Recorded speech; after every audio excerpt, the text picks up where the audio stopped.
papunta ng store dito, there. Labi, lakas ng ulan talaga, there. Lalo, umalis ka. So, yung anak ko, there, oh. Nagmamakaawa siya sa akin. Dahil gusto niyang maligo sa ulan. Ayaw ko talaga.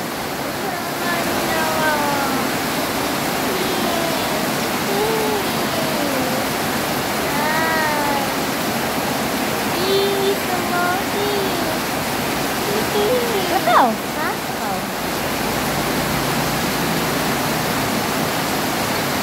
Sobrang lakas ng ulan din. Ayan ang kalsada, ha? Kasi nasa highway kami there. Ayan. Yung bahay talaga namin there is nandito sa highway. No? Hindi. Kung nasa bukid lang ako, hindi naman ako ayun, nandun na siya.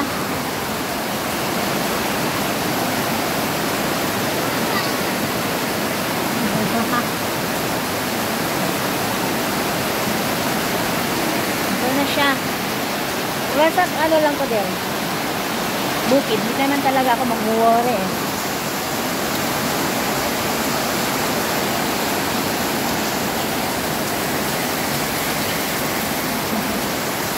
Ayan.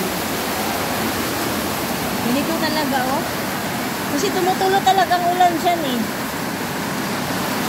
Pag may budget ako din, kapagawa ko talaga ito na hindi ito mapasukan ng ulan.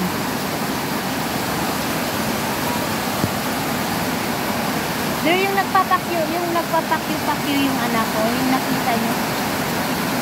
nakita niyo there, sa video.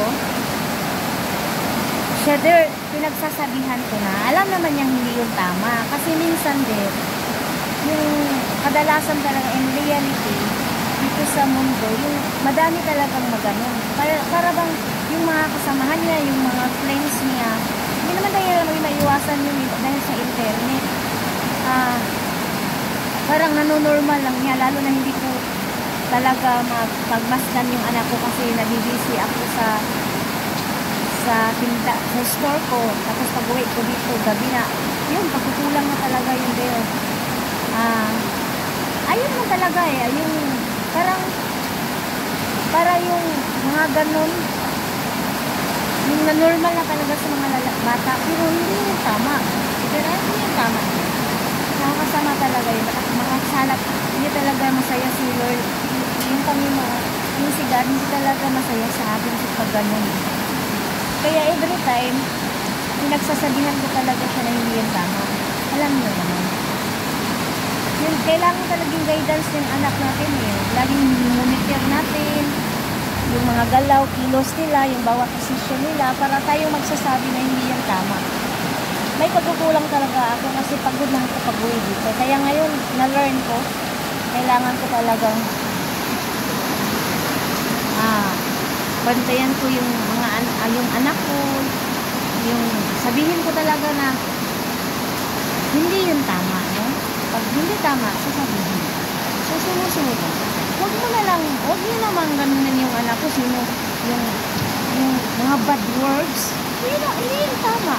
Kung alam nyo, kung nakita nyo hindi tama, hindi naman yung kailangan bad words. Kailangan na lang na yan.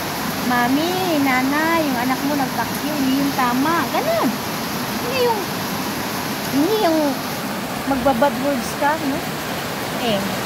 Ikaw, pinagsasabihan mo ako na hindi tama yung anak ko, pero nagbabad words ka, tama ka din. Hindi ka rin tama. Pareho lang tayo. Kailangan lang talaga natin ng pagdidisiplina, pagmamatsyag sa ating mga ugali. Talagang ganun ang buhay there. Pero alam ko hindi yung tama. Pinagsasabihan ko. Alam ng anak ko. So, mabait po yung anak ko. Yung makilala lang. Bye-bye there. Kasi kailangan kong maligo muna. Yung anak ko talaga ayun. Mag-iisa lang yun there. Parang nai-enjoy talaga niya. So magbabay na na ako.